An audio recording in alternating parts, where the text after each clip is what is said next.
Bonjour à tous, aujourd'hui je vais faire une vidéo qui est attendue depuis très longtemps, c'est comment déclarer une trouvaille au service régional de l'archéologie de votre région. Alors pourquoi est-ce qu'il faut déclarer une trouvaille? Tout simplement parce que c'est la loi.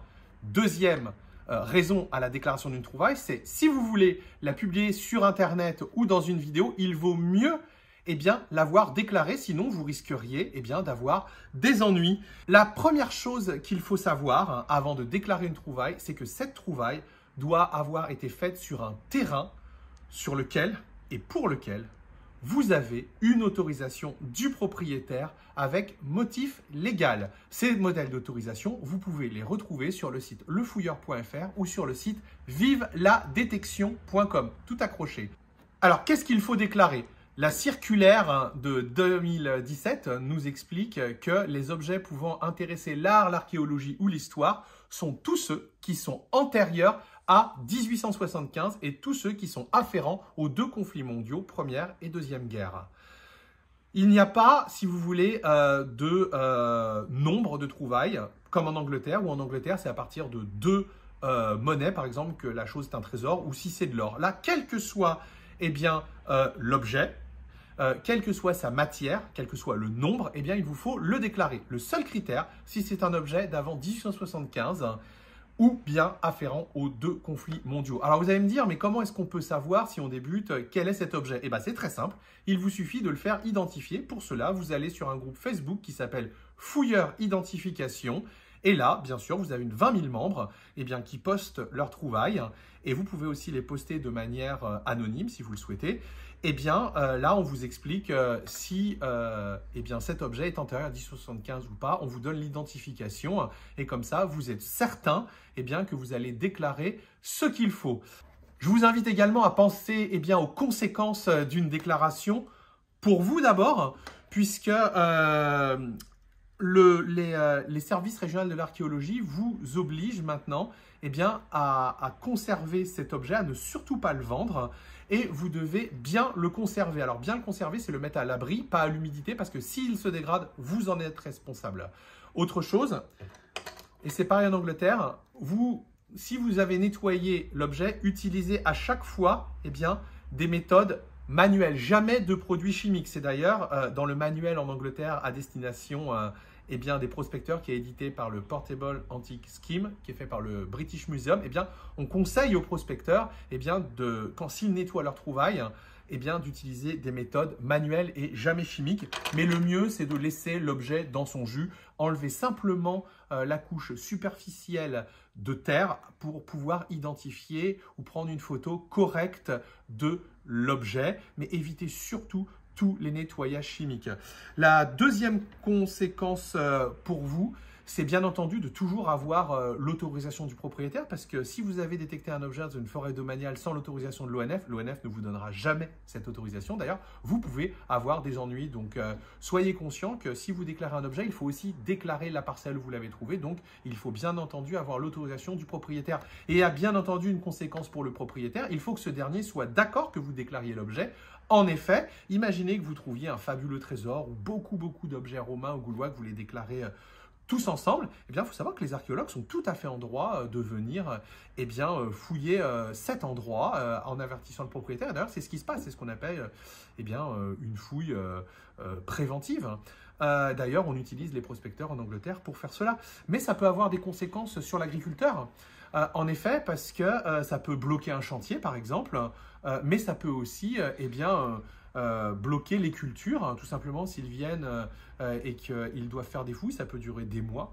Et à ce moment-là, l'agriculteur il peut voir son champ ou une partie de son champ qui est occupée et il ne peut pas avoir de rendement sur cette partie. Mais rassurez-vous, les textes de loi prévoient que l'agriculteur soit dédommagé. Bon, bien sûr, c'est toujours de la paperasse à faire, mais rassurez-vous, tout est prévu pour l'agriculteur. Donc maintenant, on va pouvoir passer à la déclaration en elle-même. Je vais vous montrer comment on fait pour déclarer une trouvaille directement sur Internet. La dernière chose que je voudrais vous dire, bien entendu, c'est quand vous allez faire la déclaration, c'est de ne pas mentionner que vous l'avez fait avec un détecteur de métaux. En effet, ce formulaire concerne les déclarations pour tout mobilier archéologique. Il ne vous oblige pas à préciser comment vous l'avez fait. Ça peut être fait en orpaillant, ça peut être fait au détecteur de métaux, ça peut être fait à la pêche à l'aimant ou ça peut être fait tout simplement en prospection visuelle dans un champ ou en faisant votre jardin. Vous n'avez pas à écrire comment vous avez trouvé l'objet et je vous conseille aujourd'hui, tant que la loi n'aura pas changé et qu'il y aura un petit peu une chasse aux sorcières, de tout simplement d'être un bon citoyen, de déclarer les objets d'avant 1875, mais de ne pas préciser qu'ils ont été faits avec un aimant, avec une bâtée d'orpaillage ou tout simplement un détecteur de métaux. La première chose à faire, c'est de prendre une belle photo de jour. Vous allez la prendre sous plusieurs angles. Alors là, c'est une monnaie. Regardez ce qu'on va faire. On va la mettre devant une règle, vous voyez ici. Comme ça permet aux archéologues de voir la taille de cette monnaie. Donc on va la prendre à l'avers, mais également au revers. Si jamais il s'agit d'un objet, n'hésitez pas à prendre cet objet sous plusieurs angles.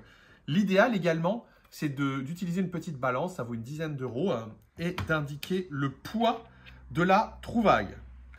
Autre chose, bien entendu, c'est quand vous allez faire la déclaration, on va vous demander votre nom et votre prénom, mais il faut également indiquer la parcelle où vous l'avez trouvé. Et là, le mieux, c'est si vous avez un GPS, c'est d'indiquer le point GPS. Si vous n'avez pas de GPS, indiquez la parcelle cadastrale où vous l'avez trouvé. Passons maintenant à la déclaration.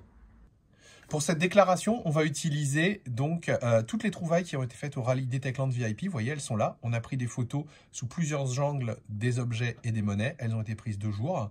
Je joins également la photo de la parcelle, vous voyez ici. Et vous, si vous pouvez mettre le point GPS, ce serait très bien. Et puis, on a fait un petit tableau Excel, vous allez voir. Vous pouvez tout simplement l'écrire, où on a mis le numéro de l'objet, le numéro de la photo, une petite description, et là où vous l'avez trouvé, ainsi que votre nom et votre prénom.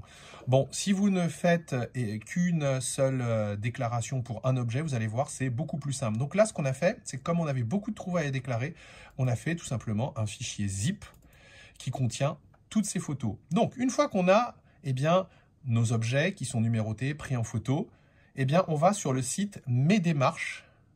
Vous voyez, il est ici. mesdémarches.culture.gouv.fr. Vous vous connectez ici avec votre identifiant et votre mot de passe. Si vous n'avez pas encore de compte, vous pouvez vous identifier avec France Connect. France Connect, c'est tout simplement ce que vous utilisez pour payer vos impôts. C'est le même identifiant. Donc, vous cliquez là-dessus, vous identifiez et vous tombez dessus. Donc là en haut, vous avez votre nom, et là c'est moi.